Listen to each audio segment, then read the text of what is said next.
Welcome to Walking the Earth, Nepal.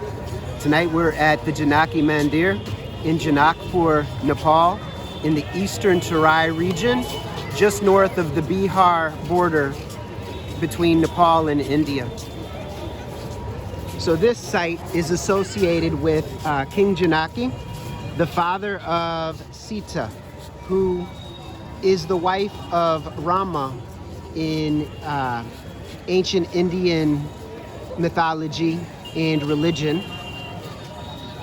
So this story of Rama and Sita is related in Valmiki's epic poem, the Ramayana, one of the most famous pieces of literature that humanity possesses.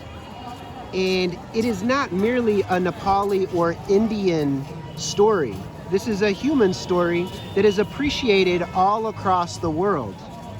For instance, you will see that the Ramayana is still related in storytelling and puppet shows in Myanmar, in Burma, in Thailand, in Laos, in Cambodia, in all throughout Malaysia and Indonesia, so all throughout Southeast Asia. And it would be interesting, I'm not aware if it at one time was told in East Asia like Japan and China, but I wouldn't doubt it if it traveled across the Silk Road.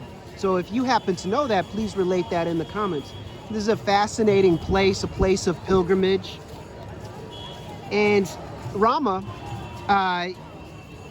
one of the best places if you want to read the story of the Ramayana is in R.K. Narayan's Ramayana.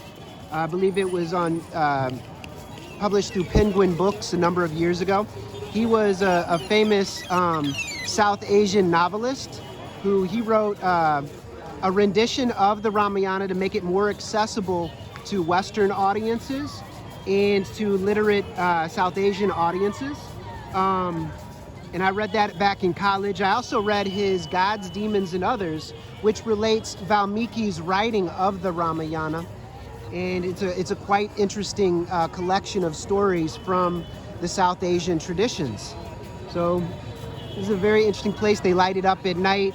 You can hear the bayans, the religious devotional songs and chanting and musicianship as you wander around the areas past the sacred bathing tanks. There are over 200 in the area, and a number of very important ones because there's no sacred river that goes through this area, so they have the bathing tanks where people take their baths in the morning and recite their devotions. It's a very interesting place. It's very important for South Asia as a whole. And it has temples and shrines within the complex and all around it. So I'm gonna go ahead and draw this one to a close, but it's a fascinating area. It's challenging to get to. I'll discuss that in another video.